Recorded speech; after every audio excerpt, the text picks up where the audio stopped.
Hello दोस्तों, नमस्कार। स्वागत है आप सभी का शुभकामना एजुकेशन में। दोस्तों, आज की इस वीडियो में मैं आप लोग के लिए कुछ अलग टॉपिक पर्यावरण का कुछ महत्वपूर्ण प्रश्न लेकर आई हूँ। यहाँ पे ये प्रश्न लाने का मेरा उद्देश्य सिर्फ इतना है कि आप लोग इसे अभ्यास कर सको। ठीक है, ये प्रश्न देखकर आप लोग का अभ्यास हो सके कि आपने कैसे पढ़ा हुआ है, आपका संतुलन सारे सब्जेक्ट पर है या नहीं है। तो बस यहाँ पे अभ्यास कराने का यही मेरा उद्देश्य है और अभ्यास करने से थोड़ा सा आपकी नॉलेज भी बढ़ेगी।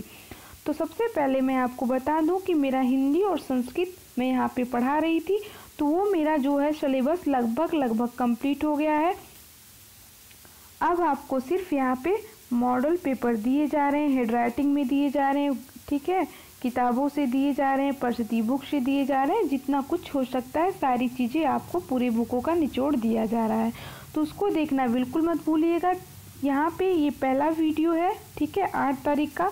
बहुत जल्द 4-5 घंटे बाद संस्कृत का मॉडल पेपर आएगा, उसको भी आप लोग देख लीजिएगा। और जो कल का नहीं देखा है उसको भी आप लोग देख लीजिए, क्योंकि यहाँ पे जो मॉडल पेपर लाने का उद्देश्य है वो सिर्फ इतना बताना है कि देखिए कैसे प्रश्न पूछे जा सकते हैं, कौन कौन से प्रश्न आ सकते हैं, जैसे आपको पढ़ाया गया है उस हिसाब से कितने प्रश्न आपके तैयार हो गए हैं। ठीक है, तो चलिए जल्दी से पहले आज प्रश्न कर लेते हैं, उसके बाद जब पेपर आएगा तो आप लोग उसको सॉल्व कर लीजिएगा।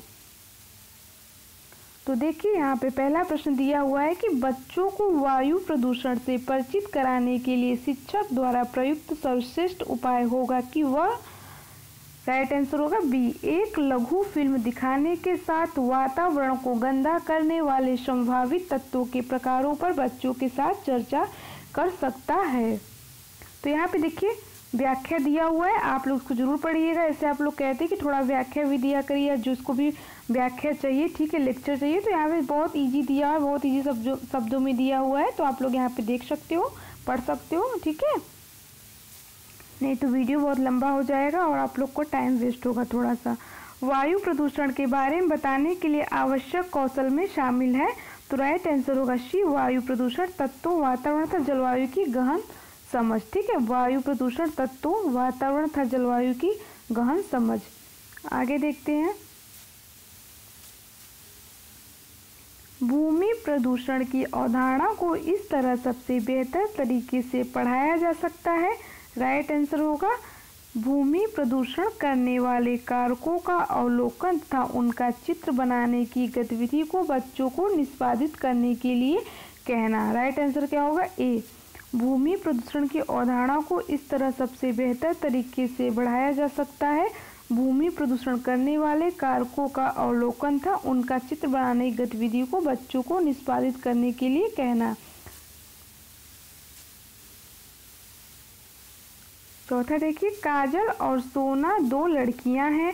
काजल जिस जल को पीती है उसमें कैडमियम की मात्रा अधिक है तथा सोना जिस जल को पीती है उसमें आर्सेनिक की मात्रा अधिक है। दोनों लड़कियों को क्रमशः कौन सा रोग होने की संभावना है। ठीक है, तो ये बहुत ही महत्वपूर्ण है, ये जो है ये आपके लिए बहुत ही महत्वपूर्ण होगा। Just wait.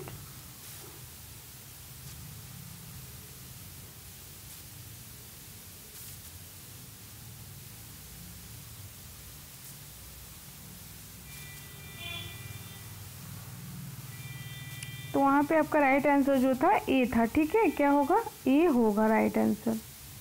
इटाई तथा ब्लैक फुट, क्या होगा, इटाई था ब्लैक फुट, इसको नोट कर लीजिएगा क्योंकि ये एग्जाम में फंस सकता है।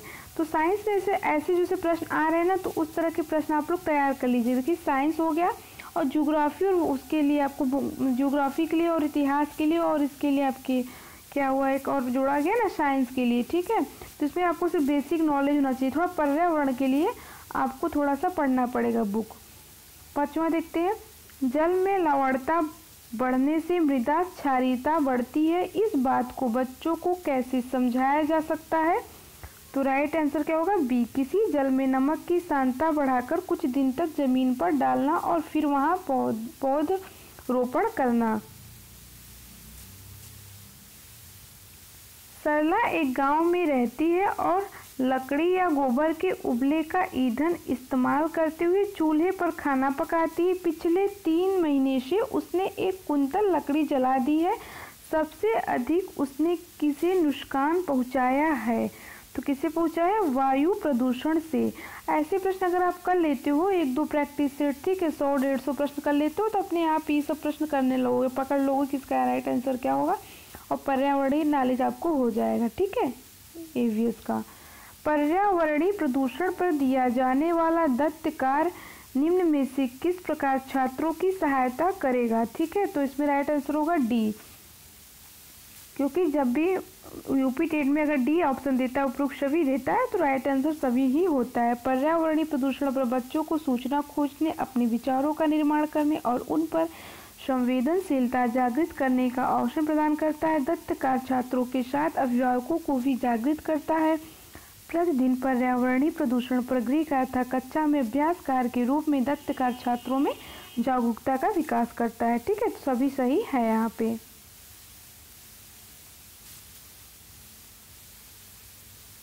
आठ का देखते हैं, और जिसको नहीं दिख रहा होगा प्लीज वो अपने मोबाइल की थोड़ा सा ब्राइटनेस बढ़ा लेगा तो उसको सारे प्रश्न अच्छे से दिखेंगे। ठीक है, पर्यावरण अध्ययन की कक्षा में प्रदूषण पर सरल प्रयोग और निर्देशन किए जा सकते हैं। तो राइट आंसर होगा सी, बच्चों को स्वयं सीखने के योग बनाने और अवलोकन कौशलों को पैदा करने के लिए। मनुष्य एक सामाजिक प्राणी है, यह किसका कथन है? बहुत इंपॉर्टेंट है, यह अरस्तू का है। काफी जिसका सोशल सब्जेक्ट होगा वो जानता होगा। मनुष्य एक सामाजिक प्राणी है, किसका है? अरस्तू का है। सामाजिक जीवन की प्रथम पाठशाला की संज्ञा किसे दी जाती है? तो परिवार को दी जाती है। महासागरों जैसे दिल्ली, मुंबई, कोलकाता तथा बेंगलुरु में प्रमुख वायु प्रदूषण है तो कार्बन डाइऑक्साइड, ठीक है, तथा सल्फर डाइऑक्साइड है। महानगरों जैसे दिल्ली, मुंबई, कोलकाता तथा बेंगलुरु में प्रमुख वायु प्रदूषण कौन कौन सा है? प्रदूषक कार्बन डाइऑक्साइड होगा, सल्फर डाइऑक्साइड होगा। ठीक है, यहाँ पे पढ़ लीजिएगा इसका। कौन सी गैस वायु प्रदूषण का कारण नहीं है? तो जो आपका हाइड्रोजन है, H2 है, वो वायु प्रदूषण का कारण नहीं है। ये बहुत इंपॉर्टेंट है। देखिए ऐसे वाले जो होते हैं ना, कौन सा मतलब है, कौन सा गैस, गैस से रिलेटेड जितने प्रश्न होते हैं बहुत इंपॉर्टेंट होते हैं। आगे देखते हैं। और जो सन ईयर पूछ लिया जाता है, कब किसकी स्थापना की गई थी, कौन सा वो कहाँ पे है, मतलब कौन सा होता है ना उद्यम कहाँ पे है, ये सब चीज़ें जो है बहुत ही इंपॉर्टेंट है। ज्योग्राफी कुछ प्रश्न होते हैं तो वो सब इम्पॉर्टेंट होते हैं, उसको भी आप लोग देख लीजिएगा। यहाँ से देखते हैं 13 से। किसके कारण वायु प्रदूषण नहीं होता है? तो जल विद्युत शक्ति केंद्र के कारण वायु प्रदूषण नहीं होता है। ऊर्जा का वैकल्पिक साधन कौन सा है? तो ताप विद्युत शक्ति केंद्र जो है ऊर्जा का वैकल्पिक, पूछा है ऊर्जा का वैकल्पिक साधन कौन सा नहीं है। ठीक है, ये जरूर देख लीजिएगा। सॉरी, देखिए मिस्टेक हो जाता है। ऊर्जा का वैकल्पिक साधन कौन सा नहीं है, एग्जाम में ध्यान दीजिएगा। तो ताप विद्युत शक्ति केंद्र नहीं है। ठीक है, कौन सी धातु मानव में विषाक्तता उत्पन्न करती है? तो देखिए यहाँ पे ए और बी दोनों सही है, पारा और शीशा दोनों होगा। दो बड़ी घटनाएं जिन्हें MIC तथा चेरनोबिल त्रासदी नाम से जाना जाता है, वे क्रमशः कहाँ और कब घटित हुई थी? तो भोपाल में 1984 में हुई थी और यूक्रेन में 1986 में हुई थी। बहुत महत्वपूर्ण है। ठीक है, मिथाइल आइसोसाइनाइड ना था, यही ना था,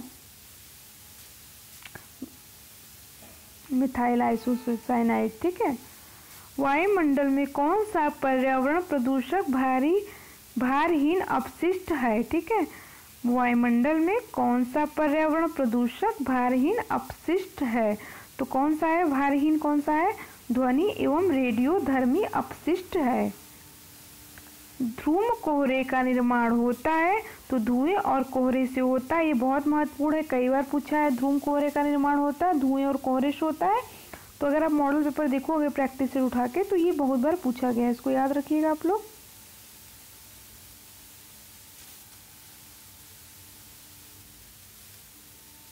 आगे देखते हैं।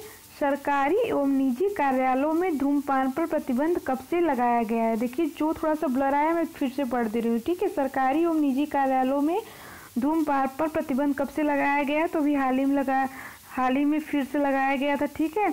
जब योगी आए तो भी लगाया गया था। तो ये जो लगाया गया था पहले सरकारी एवं निजी कार्यालयों में तो 2 अक्टूबर 2008 से लगाया गया था, ठीक है। जब से योगी आए तो वो स्ट्रिक्ट कर दिया गया, ठीक है। धूम्रपान से किस प्रदेश की प्रगति में अवरोधक कारक क्या है? देश में अच्छे श्रम का विकास नहीं। धूम्रपान से किसी देश की प्रगति में अवरोधक कारक क्या है? देश में अच्छे श्रम का विकास नहीं, ठीक है। 21 का देखिए, देश की उन्नति में प्रमुख अवरोधक है तो कौन सा है? उपरोक्त सभी होगा। धूम्रपान, सामाजिक भेदभाव, बाल विवाह सभी होगा, ठीक है। अगर ऑप्शन उपरोक्त सभी कितनी बार बोल रही हूँ लगा दीजिएगा जिसको नहीं आता है। कम वायु में धूम्रपान करने का प्रमुख कारण है अशिक्षा, सामाजिक परिवेश, पारिवारिक कलह, उपरोक्त सभी होगा यहाँ पे भी। वर्तमान में ग्रीन हाउस गैसों की सांद्रता बहुत अधिक हो गई, इसका कारण क्या है? उपरोक्त सभी होगा। जंगलों की काटना, HCFC गैस का प्रचुर मात्रा में उत्सर्जन, कल कारखाने के धुएं की प्रचुरता, तो उपरोक्त सभी होगा यहाँ पे। जीवाणु एंटोनोमाइसीज एक कवक कहलाते हैं तो अपघटक है। ये कौन से कवक है? अपघटक हैं। ऐसे प्रश्न ही पूछे जाते हैं, इसको भी याद रखिएगा।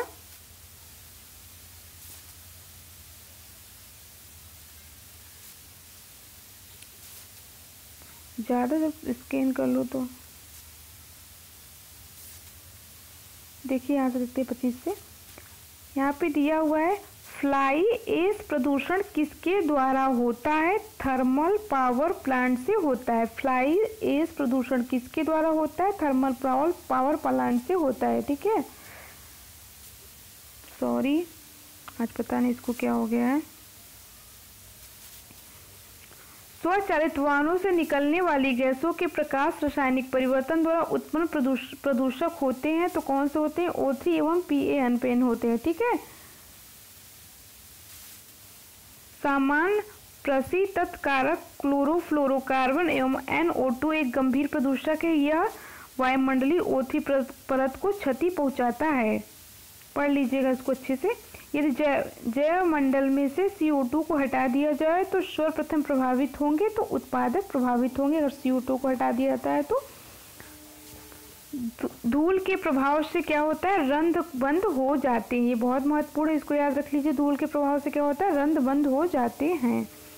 धुएं से आँख में जलन पैदा करने वाला पदार्थ होता है। धुएं से अगर आँख में जलन पैदा होता है तो कौन सा पदार्थ होता है? वो तो होता है नाइट्रेट ऑक्साइड होता है। क्या होता है? नाइट्रेट ऑक्साइड होता है।